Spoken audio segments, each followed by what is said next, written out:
Hello, I'm Shreya Upadhyay. We are watching Race to Power. On the show today, our top news tonight is coming in from Bangladesh, where anti-India protests have been taking place since the past 2 days. Is this what citizens of Bangladesh want, or is it political rhetoric ahead of elections? And what does it mean for the India-Bangladesh ties? Decoding with our guest on the show. We also get you all that Donald Trump has said in his White House address, the promise to Americans of an economic boom to his achievements so far. More on it later in the show. Bangladesh goes to elections in just 2 months, but the run-up to February's critical polls has been marred with protests and rallies, particularly anti-India rhetoric by certain groups. It has put the Delhi-Dhaka ties under the spotlight once again. Today, massive protests erupted in Bangladesh's capital as demonstrators marched towards the Indian High Commission, demanding the extradition of deposed Prime Minister Sheikh Hasina. The Dhaka police halted the protest midway as hundreds rallied under the July Oikya banner. Consequently, 2 Indian visa application centers in Bangladesh's Rajshahi and Khulna were shut due to the ongoing security situation in the country. However, the Indian visa application center in Dhaka, which was closed post-noon on Wednesday, resumed normal operations. But remember, India has formally conveyed its protest over the provocative and anti-India remarks that have been made by Hasnat Abdullah, who's a leader of Bangladesh's National Citizen Party, or the NCP. India has underscored New Delhi's concerns over both the security of its diplomatic mission and the potential implications of inflammatory political statements on bilateral relations. While diplomatic ties may be facing a critical test, Bangladesh's internal issues are mounting ahead of the elections on the 12th of February 2026. The country's poll body announced the dates last week. But in the days that followed, a key phase of the 2024 uprising became the target of an assassination attempt.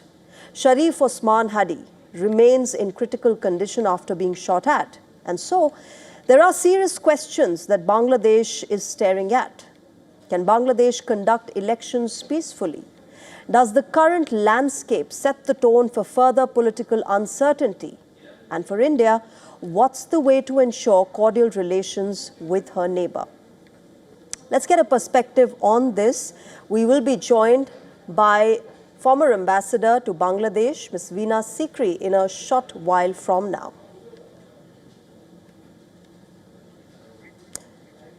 Now remember, she is currently a professor at the Jamia Millia Islamia University, and she's held various positions as well. Let me go across to her.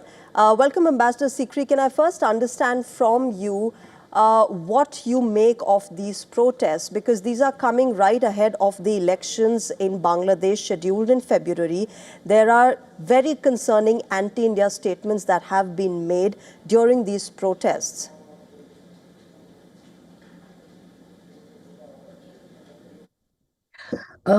I think this anti-Indianism, the rhetoric, the provocative statements, these have accompanied the regime change operation in July 2024 and has continued. Ever since then, it has continued. I would say before, during, and after the regime change operation, it has continued. The linkage is that everything wrong with Sheikh Hasina is because of India. And so they have tried to whip up an anti-Indian rhetoric to go along with the propaganda against Sheikh Hasina. Now, I think this has worn very thin now. The anti-India rhetoric that was there all the time in the beginning, the Gen Z, the younger people, tended to believe because there was a very strong anti-incumbency feeling against Sheikh Hasina at that time. But over the last 1.5 years, we have seen that Muhammad Yunus regime, which is backed entirely by the Jamaat-e-Islami, Jamaat-e-Islami is trying to bring on a Islamist regime. They want to have a caliphate. They've declared that publicly. They want to have Sharia law. And they are being supported strongly by Pakistan. So it's the Pakistan Jamaat-e-Islami connection, which has been in operation for the last 70, 80 years or more. This is what is working, and this is what they had tried to do.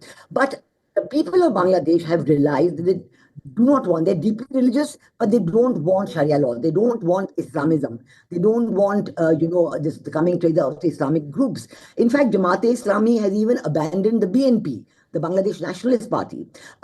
They were in alliance with them in 2005, 2006, but they have shown that we don't want your partnership now. We want to bring together all these small little Islamic parties which were getting maybe 1% of the vote, 1.5% of the vote, bring them all together and get a support for an Islamist regime. Okay, Ambassador Sikri, you talked about two things. One is the fact that, how India has been dealing with it, that is through diplomatic channels. The other part, and a key issue here, is the fact that most citizens are in favor of India, but it's the Islamist groups that are dominating the political discourse ahead of the elections. And therefore, what's the way forward? How does India deal with it? Because these Islamist groups obviously are now putting the anti-India rhetoric as the first and foremost issue for the elections next year.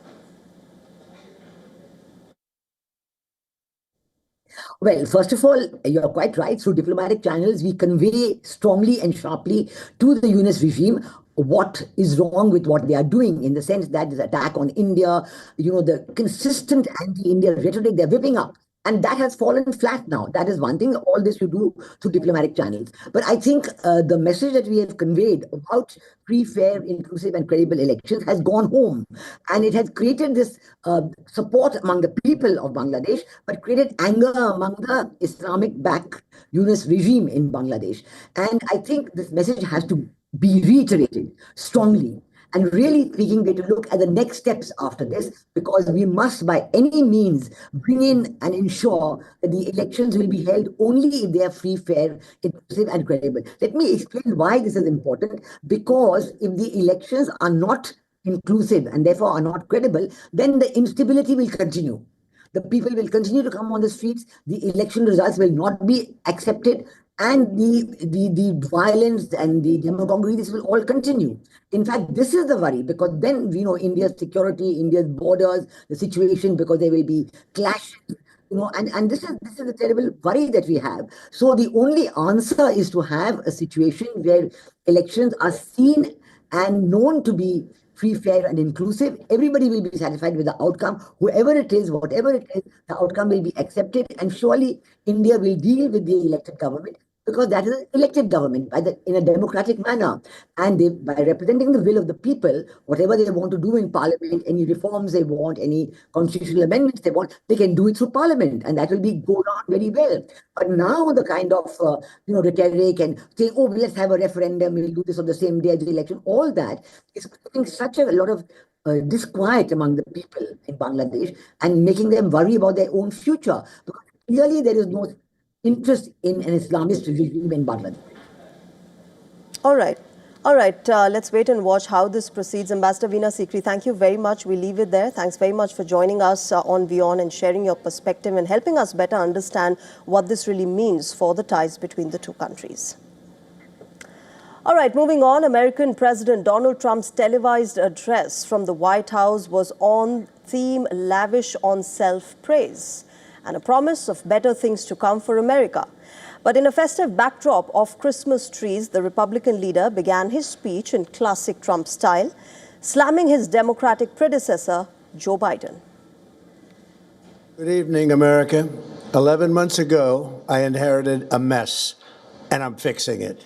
When I took office, inflation was the worst in 48 years, and some would say in the history of our country, which caused prices to be higher than ever before, making life unaffordable for millions and millions of Americans. Now, much of Trump's speech has focused on promising Americans an economic boom. The American leader spoke at length about tariffs, how they've been a success under his ongoing leadership. His comments come at a stage when several deals are still under works, especially with major South Asian players like India and China. Much of this success has been accomplished by tariffs. My favorite word, tariffs, which for many decades have been used successfully by other countries against us, but not anymore. Companies know that If they build in America, there are no tariffs. And that's why they're coming home to the USA in record numbers.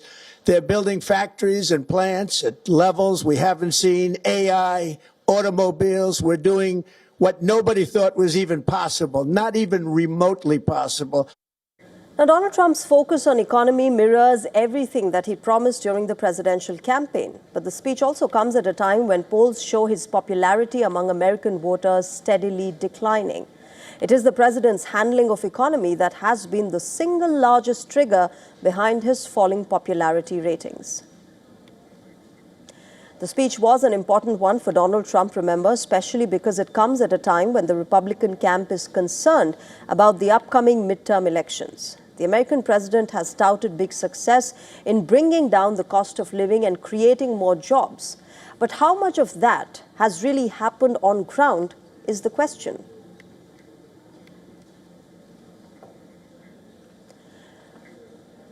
All right, let me go across to our correspondent, Susan Tehrani. She's joining us live from New York. Susan, big promises that have been made by President Donald Trump. Of course, crucial time to address Americans as, the president and Republicans are looking at the midterm elections. But how much of his speech has been brought by Americans? How much of that has been concerning, has been assuring for Americans? Yeah, that's the main point here that, President Trump last night, he came in with receipts. He had graphs and bars and images of how great his economic policies have been. And while that may be true on a macro level, for everyday Americans, they're just not feeling it. And unless and until Americans feel it, no matter what officials in Washington, D.C. say, it's just not going to move the needle. It's not going to move the needle in the public supporting him because of his policies. And, telling them that they have to wait and the best is yet to come. Well, certain segment of the population, notably his supporters, will buy that. But there are many Americans who went to the polls, single issue voters, that voted on affordability and the economy. And just the reality is that they have not seen that, as I mentioned, in their everyday lives. Now, I will say, while that speech was a familiar playbook from, blaming the previous administration and having a campaign-style communication tone to it, it really also highlights that it seems the president is frustrated. 2 points on the border, he's receiving good numbers. Americans are happy with the way he's been dealing with illegal migration. And also, I think a part of that speech that most Americans supported was the dividend that he plans to give to U.S. soldiers before the year end. But other than that, on the issue of affordability and economy, it doesn't matter what he says. People have to feel it in their pocketbooks, notably around holiday season. Now, Susan, that is something also that Susie Wiles reportedly said to Vanity Fair, that he needs to talk about affordability more. But let's wait and watch how this progresses for the Republicans as well as Donald Trump. Thank you very much for joining us and getting us the latest from America.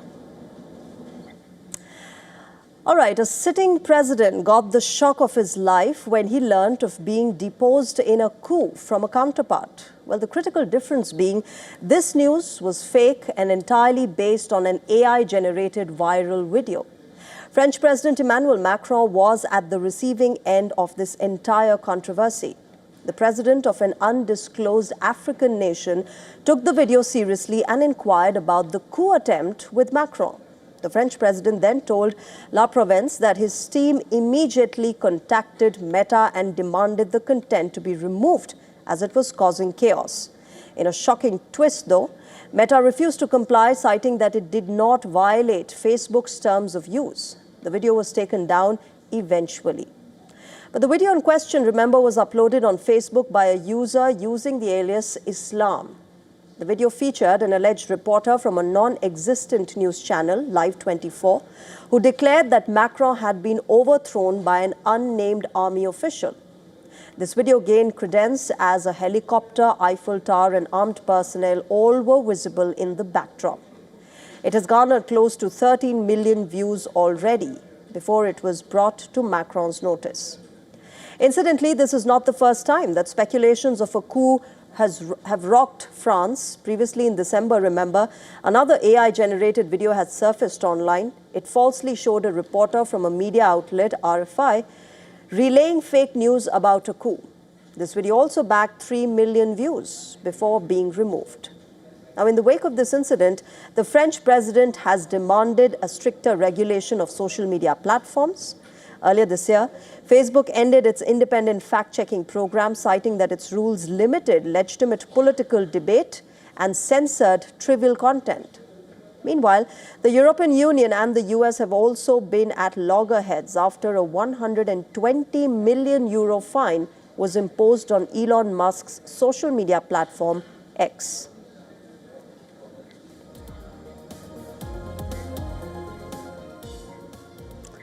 All right, with that, let's shift our focus to India now. Political activities are in full swing in the state of Tamil Nadu. The state is heading, remember, for polls next year, and the battleground is already heating up. Actor-turned-politician Vijay is hitting the campaign trail once again for the first time after the Karur stampede. TVK held a major rally in the Dravidian heartland today. Erode is the birthplace of Periyar, who is known as the father of modern Tamil Nadu. This is where the ruling DMK's foothold remains strong. Despite strict restrictions, thousands of people gathered at the venue. In his address, Vijay set the tone for the upcoming campaign season. He called the MK Stalin-led DMK an evil force and referred to his own party as a force of purity. The Erode rally is Vijay's first public gathering in the state since the tragic Karur stampede that claimed 41 lives earlier this year. Last week, remember, he held a public rally in Puducherry where he fired a volley of attacks at Tamil Nadu's DMK. These included a jab over Puducherry's chief minister in Rangaswamy, having provided full security. TVK will make its electoral debut in next year's assembly elections, and Vijay is taking on the established regional political forces, the DMK as well as the AIA-DMK. National parties like the Congress as well as the Bharatiya Janata Party will also be in the fray. The stage is clearly set for a multi-front showdown in Tamil Nadu's assembly election next year.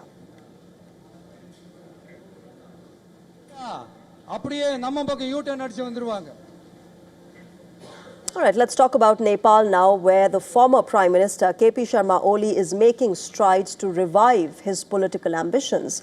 He has cleared the first milestone leading up to next year's general elections. Oli has been re-elected as the chairman of the CPN-UML for a third consecutive term.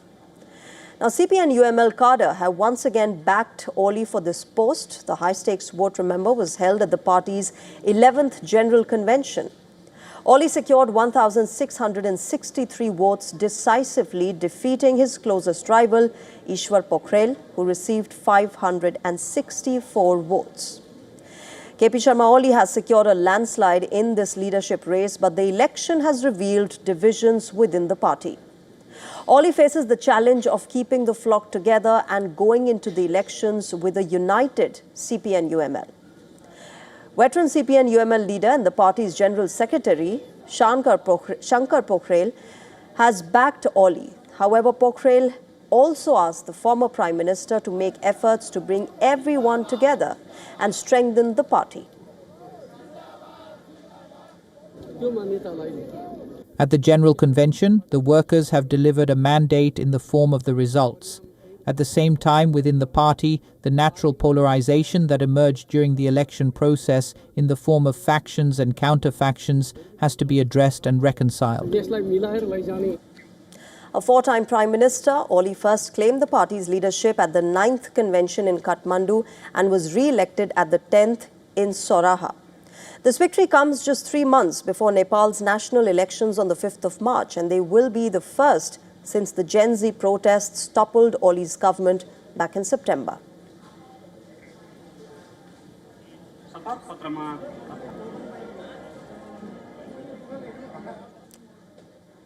Well, from one election to the other, preparations for the 2026 general elections in Uganda are underway. The country's Electoral Commission has conducted a demonstration of the new biometric voter verification system. This is in order to tackle persistent concerns over transparency and credibility in the electoral process ahead of the January elections. The demonstration was attended by political party representatives as well as election observers in order to familiarize them with the system's operations and to build confidence in the voting process. The biometric verification kits are designed to confirm voter identity by scanning fingerprints and, if necessary, facial features against the national register.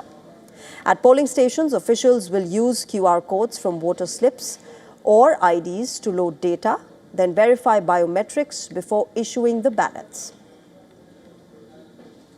As you were able to witness, that if you're not a registered voter at a polling station, number one, you will not be able to vote.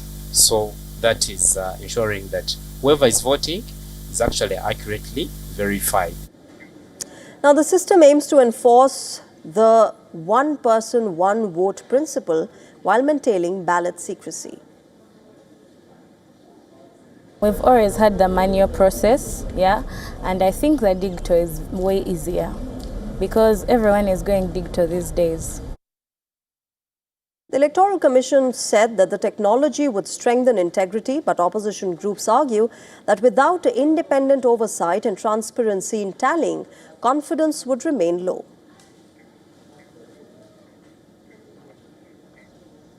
All right, take a look at this report sent in by our correspondent Louisa Olanyi from Lagos, Nigeria.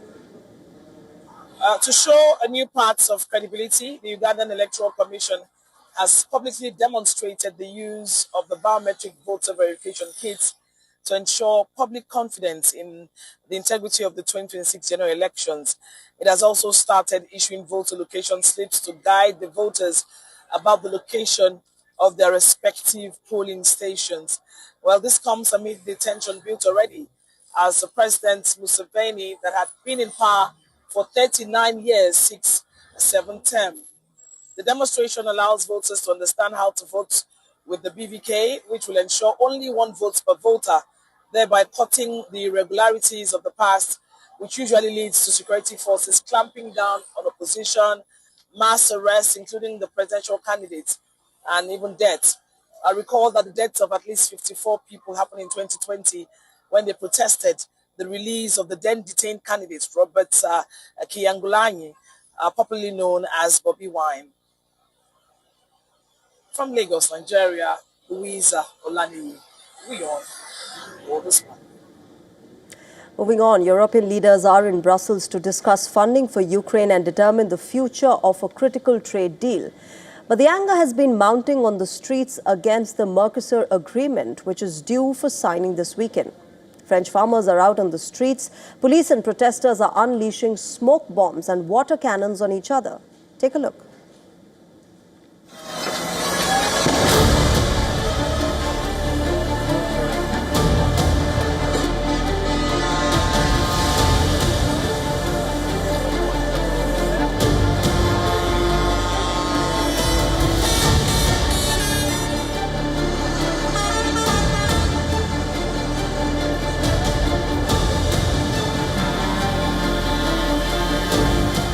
If we don't try, there's nothing we can do more, I think, than today being here and to continue demonstrating against Mercosur and against the way they're trying to implement it.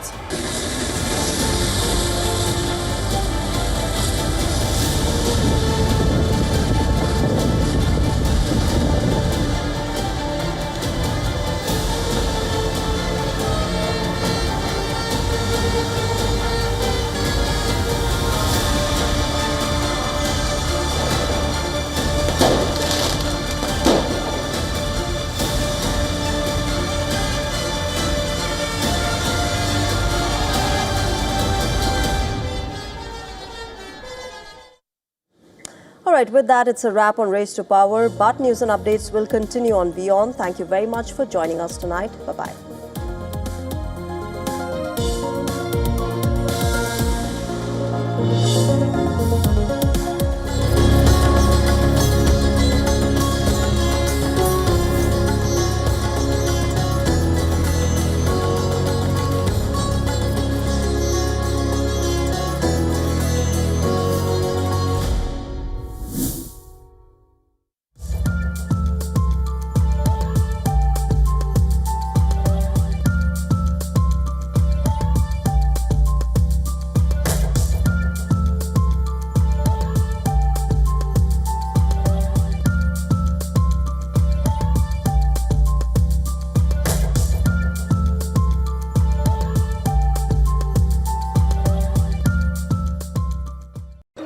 The stress of our world can take a toll on our physical and emotional health. Here, in New York's Catskill Mountains, lies a luxurious place of healing called WION Wellness Center.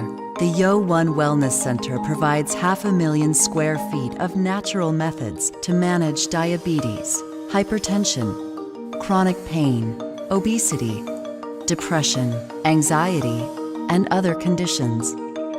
We use the traditions of centuries-old natural science from India, yoga, Ayurveda,